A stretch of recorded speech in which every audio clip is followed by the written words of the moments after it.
नमस्कार. लोकसभा निवडणुकीमध्ये महाराष्ट्रात झालेल्या पराभवावर भाजपकडून पहिल्यांदाच मोठी प्रतिक्रिया देण्यात आली. भाजप नेते व उपमुख्यमंत्री देवेंद्र फडणवीस यांनी म्हटले की अजित पवार यांना सोबत घेतल्यामुळे आमचा लोकसभेमध्ये दारुण आणि लाजिरवाणा पराभव झाला. सविस्तरमध्ये जाणणार आहोत. शेवटपर्यंत बघा, कुठे स्किप करू नका. चॅनलला अजून सबस्क्राईब केलं नसेल सबस्क्राईब करा. व्हिडिओला लाईक करायला मुळीच विसरू नका. इंटरेस्टिंग माहिती असणार आहे. महाराष्ट्रात येत्या काही दिवसात विधानसभा निवडणुकीची घोषणा करण्यात आली आहे. त्या पार्श्वभूमीवर फडणवीसांनी केलेल्या या वक्तव्याने राजकीय वर्तुळामध्ये अत्यंत मोठी खळबळ ही उडालेली आपल्याला दिसते. एका टीव्ही चॅनलवर देवेंद्र फडणवीस यांनी म्हटले की लोकसभेच्या 12 जागा अशा होत्या जेथे आम्ही केवळ 3 ते 6,000 मतांनी फरकाने हरलो.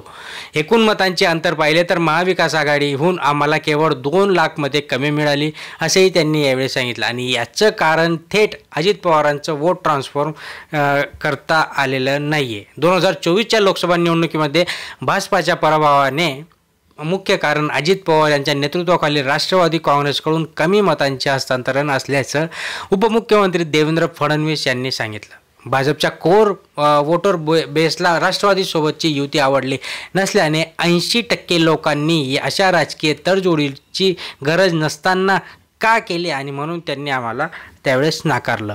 भाजप अजित पवार यांची राष्ट्रवादी काँग्रेस आणि मुख्यमंत्री एकनाथ शिंदे यांच्या शिवसेना या सत्तेधारी आघाडीला राज्यातील लोकसभेच्या 48 जागांपैकी केवळ 17 जागांवर विजय मिळवता आला. 2024च्या निवडणुकीत भाजपाला 9 जागा मिळवता आल्या तर 2019च्या निवडणुकीमध्ये त्यांना 23 जागा मिळाल्या होत्या.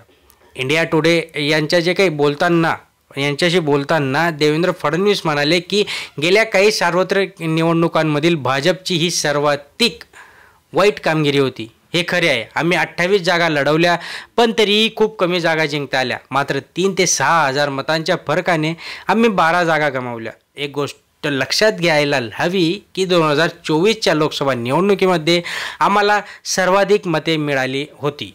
शिंदे यांनी शिवसेना 7 जागा आणि अजित पवार यांच्या राष्ट्रवादीने 1 जागा, याच्यापेक्षा भाजपने अधिक जागा जिंकल्या. हे फुटीर पक्ष असून एक प्रकारे नवे पक्ष आहेत. त्यांच्यासाठी ही लोकसभा निवडणूक मुळात आपल्या मतदार प्रस्थापित करण्यासाठी होती. दोघांसाठी ही गोष्ट थोडी अवघड होती. आमच्यासाठी हे तुलनेत सोपे होते कारण आमच्याकडे प्रस्थापित मतदारांचा आधार आहे. अनेक वर्षापासून दोन्ही पक्षांची युती असल्याने सेनेला आपली मते भाजपाला हस्तांतरित करणे सोपे होते असेही फडणवीस यांनी सांगितलं. पण भाजप नेहमीच राष्ट्रवादीच्या विरोधात लढला आहे, त्यामुळे त्यांना मतांचे हस्तांतरण करणे अवघड झाले होते.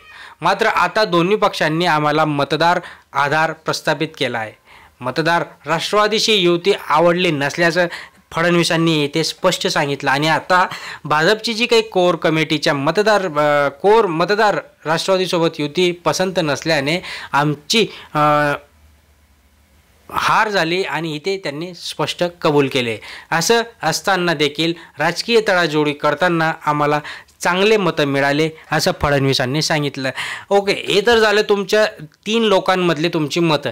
पण जनतेची मतं काय आहेत? जनतेला जर तुम्ही वेळेवर त्यांच्या अनुदान देत नाही आहे, पीक विमा नाही आहे, जनतेला त्यांचं कापूस अनुदान नाही आहे, तारीख पे तारीख, या सगळ्या गोष्टी करत असताना शेतकऱ्यांचं अतिवृष्टी होते, शेतकऱ्यांचा पोटापाण्याचा प्रश्न, शेतकऱ्यांचा हमीभावाचा प्रश्न, शेतकऱ्यांना जो काही कापूस सोयाबीन यांचा हमीभाव मिळाला पाहिजे तो मिळत नाही आहे, अनुदान मिळालं पाहिजे, भावांतर योजना, तर कांदेवाले तिकडे, दूधवाले परेशान, सगळे परेशान असताना यांनी आतल्या आतच ठरवून घेतलं की फक्त अजित पवारांमुळे आम्ही हरलो.